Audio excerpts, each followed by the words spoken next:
네, 다음 소식입니다. 윤석열 대통령이 모레 일본에 갑니다. 기시다 총리와 정상회담을 하고 일본 정재계 인사들도 만나는데 우리 정부가 강제동원 해법을 발표한 뒤에 일본 정부의 호응을 얼마나 이끌어내느냐가 관건입니다. 우한솔 기자가 보도합니다. 윤석열 대통령과 기시다 후미오 일본 총리의 정상회담은 방일 첫날인 16일 열립니다.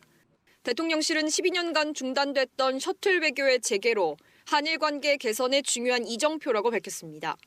강제징용 판결 문제 해법 발표 이후 이행을 포함한 한일 관계 전반에 대한 정상화 방안을 논의할 것이며 다양한 이슈에 관해서 정상회담에서 강제동원 해법 후속 조치가 어떻게 논의될지 구체적인 내용에 대해선 말을 아꼈습니다. 다만 정상회담 다음 날 윤 대통령이 일본 정재계와 미래세대를 접촉하는 후속 조치를 위한 일정이 계획 중입니다. 우선 아소, 스가 전 총리를 비롯한 일본 정계 인사들을 접견합니다. 일본 자민당 내 일부 반한 분위기가 있는 상황에서 우리가 요청해온 이른바 성의 있는 호응에 대한 역할을 당부할 것으로 보입니다.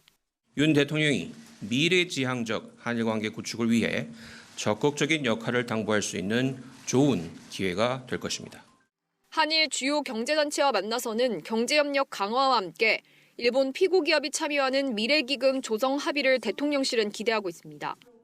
한일 대학생 상대 강연도 갖고 이번 방일이 미래를 위한 결단임을 강조할 예정입니다.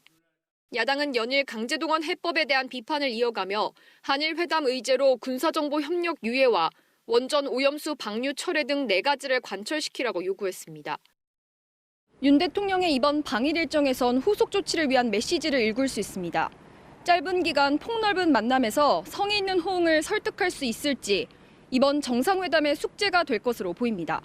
KBS 뉴스 우한솔입니다.